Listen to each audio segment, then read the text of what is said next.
Тяжесть презрения.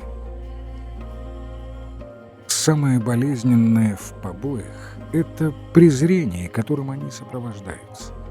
Однажды мы перетаскивали через обледеневшие железнодорожные пути тяжелые шпалы. Стоило одному подскользнувшись, оступиться или упасть, как он увлек бы за собой товарищей, несущих шпалу вместе с ним. Среди нас был мой коллега и друг, страдавший врожденным вывихом тазобедренного сустава. Он был невероятно рад, что попал на работу, ведь люди с физическим недостатком вроде него подлежали селекции.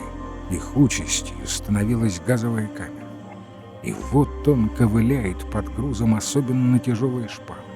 Остается уже несколько шагов до места, куда ее надо сбросить, когда я вижу, что его нога скользит. Я еще своей шпалы не получил и почти автоматически бросаюсь его поддержать. В тот же момент на мою спину опускается дубинка конвоира, и яростный окрик возвращает меня на место. А ведь всего несколько минут назад тот же конвоир презрительно разглагольствовал о том, что у нас, свиней, нет духа товарищества.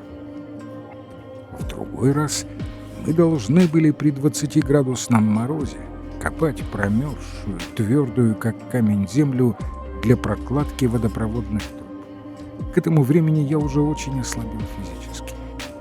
И вот появляется надзирающий за работой, толстощекий, румяный, с лицом, весьма напоминающим свиное рыло. Как нам, замерзающим, не позавидовать его полушубку, его отличным перчаткам, ведь мы одеты в тряпье, руки у нас голые. С минуту он молча разглядывал меня и кучу выкопанной земли передо мной, свидетельство моей продуктивности. Я предвижу недоброе, и действительно следует крик: «Ты свинья! Я слежу за тобой все время. Я еще покажу тебе, как надо работать. Ты у меня будешь зубами землю грызть. Ты здесь подохнешь, уж я об этом позабочусь. Ты у меня за 2 дня сгниешь. Ты в своей жизни ни дня не работал, это видно. Кем ты был, ты, скотина?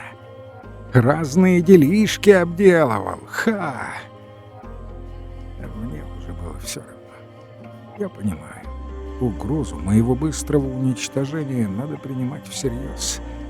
Но я выпрямляюсь, смотрю ему прямо в глаза и говорю: «Я был врачом-специалистом». «Что? Врачом ты был? Деньги ты у людей вытягивал, в это я поверю».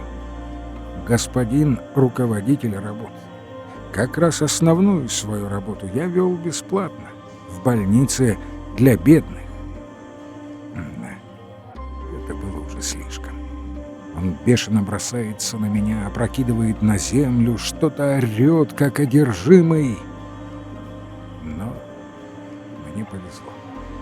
Капо моей рабочей группы благоволил ко мне. Во время многочасовых маршей на работы и с работ я выслушивал его пространные повествования о его любовных историях и семейных конфликтах, обсуждал их с ним и произвел на него известное впечатление своими характерологическими диагнозами и психотерапевтическими советами. То, как он длительное время выражал свою благодарность, было для меня очень ценным. Он обеспечивал мне место рядом с собой в первых рядах нашей колонны, состоявшей обычно из 280 человек. В чем тут преимущество? Только представьте себе. Ранним утром, еще в темноте, мы начинаем строиться. Каждый боится прийти слишком поздно и оказаться в последних рядах.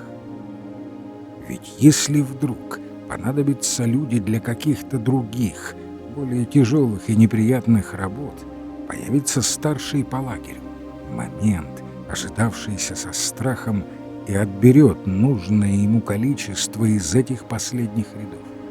Впрочем, иногда, чтобы обмануть расчеты этих хитрецов, он отбирал как раз первые ряды. Любая просьба или попытка протеста тут же подавлялись парой внушительных ударов сапогом, и жертв выбора под окрики и брань гнали на плац. До тех пор, пока длились излияния моего капо, ничего подобного со мной случиться не могло. Мне было обеспечено почетное место рядом с ним. И это еще не все. Как и все обитатели лагеря, я жестоко страдал от голода. Ноги мои страшно отекли, и кожа из-за этого так натянулась, что я с трудом сгибал колени. Ботинки, чтобы всунуть в них отекшие стопы, приходилось оставлять незашнурованными, и туда постоянно набивался снег, так что ноги были к тому же постоянно мокры. Если бы даже нашлись какие-то толстые носки, ботинки бы тогда вовсе не налезли. Конечно, на ногах появились отморожения, трещины, так что буквально каждый шаг становился мукой.